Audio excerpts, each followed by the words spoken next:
Every time that I carve part of the Bible in granite, I realize how rich the material is.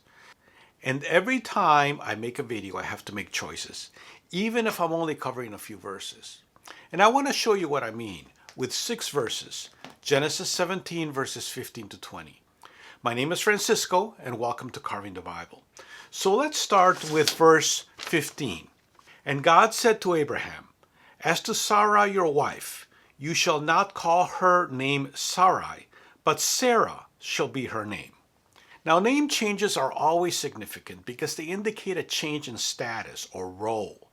Sarai, the original name of Abraham's wife, is generally interpreted to mean something like my princess, and Sarah is interpreted as princess. The first is relational, a type of endearment, but the second instead indicates a more official, public role with links to dynasty. There's a whole video right here looking at this name change. Verse 16, "And I will bless her, and I will give you a son also of her, and I will bless her, and she shall become nations. Kings of peoples shall be of her." So Sarah's new role here is made clear. She's blessed and told she will bear a son. Remember that she was barren all her life. She is explicitly identified as the mother of nations and kings. This acknowledgement is very rare in the ancient Near East. Women almost never directly carried a dynastic promise. In the ancient Near East, kings received the legitimacy from gods, and their sons inherited the legitimacy from the fathers. Just look at all the genealogies so far in Genesis. Not one has mentioned a woman. The mothers are totally anonymous.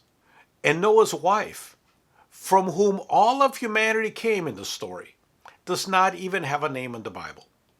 But here, Sarah will be mother of nations, although she's still not in the genealogy. But discussing the meaning of this dramatically countercultural shift could be a whole video in itself.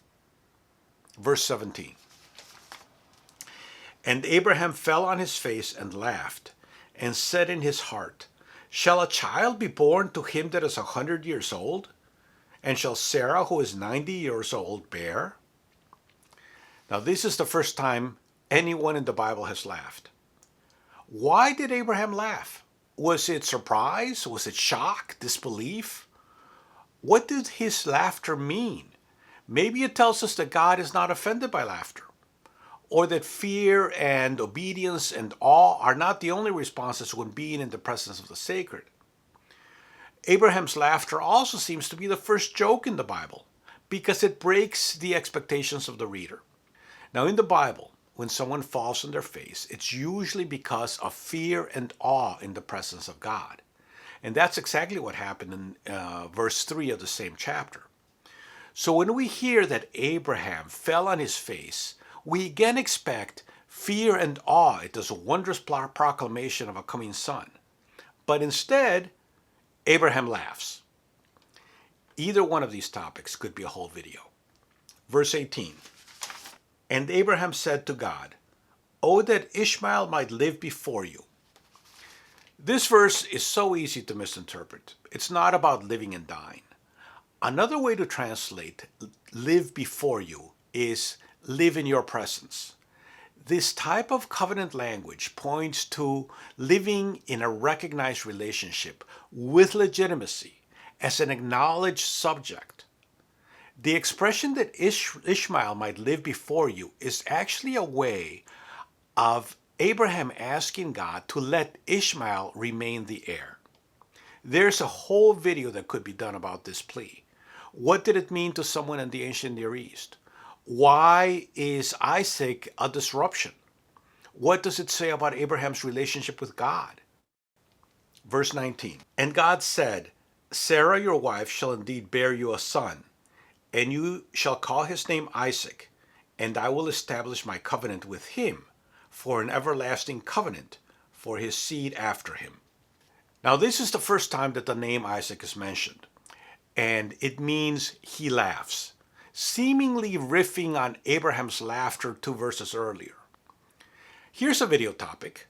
We could compare the name of Isaac, he laughs, to the name of Ishmael, which means God hears. It's also really interesting that Isaac, who will be the heir to the covenant, is named after laughter. What is the meaning of that?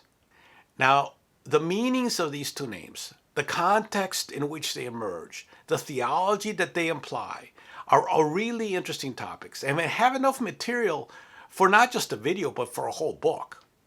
Verse 20, and for Ishmael I have heard you. Behold, I will bless him and make him fruitful, and will very greatly multiply him. 12 princes shall he beget, and I will make him a great nation. So this verse begins with a play on words. Ishmael means God hears. And the verse begins, and for Ishmael, I have heard you. This is very clever in Hebrew, but we totally miss it in English. Then God promises 12 princes, seemingly as a balance to the 12 tribes of Israel, which come later in Genesis. Is this verse reflecting a tension between nomadic herders, represented by Ishmael, and city dwellers, represented by Isaac? If Ishmael will not be heir to the covenant, why make him a great nation, as the verse says? Those are at least two avenues to explore in this verse. So here we have 6 verses and at least half a dozen topics, probably more, each one of them interesting in its own way. But here's the thing. They take a lot of time to explore in detail.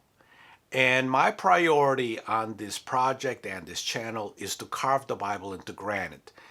And unfortunately, it's taken me too much time to create these videos that explore topics in depth.